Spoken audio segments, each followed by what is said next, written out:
आता ते मायनॉरिटीमध्ये गेलेत, त्यांना महाराष्ट्रामध्ये फक्त 20 आमदार निवडून आणता आले.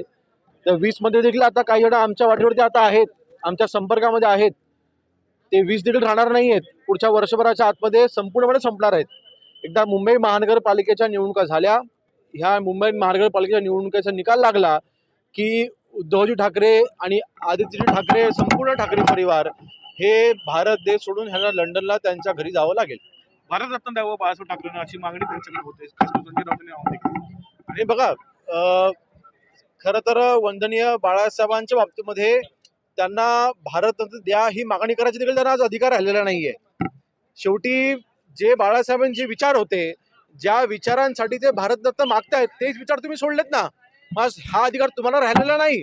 आणि वंदनीय बाळासाहेबांची स्वप्न पूर्ण करण्याचं काम हे पंतप्रधान नरेंद्र मोदी साहेबांनी केलंय. 370 कलम ते त्यांनी हटवलं.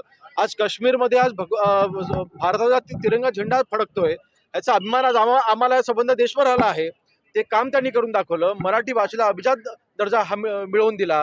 मला वाटतं वंदनीय बाळासाहेबांनी पाहिलेली स्वप्न ही नरेंद्र मोदी साहेब पूर्ण करतायत.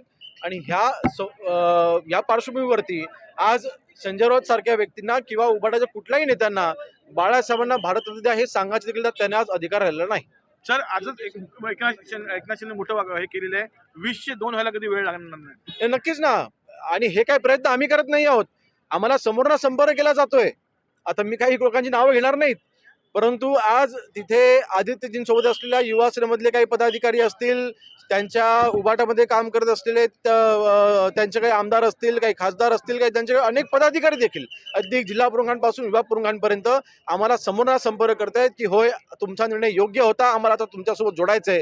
म्हणून मला वाटतं पुढच्या 6 महिन्यामध्ये प्रचंड मोठे बदल आपल्याला ह्या महाराष्ट्रामध्ये आपल्याला पाहायला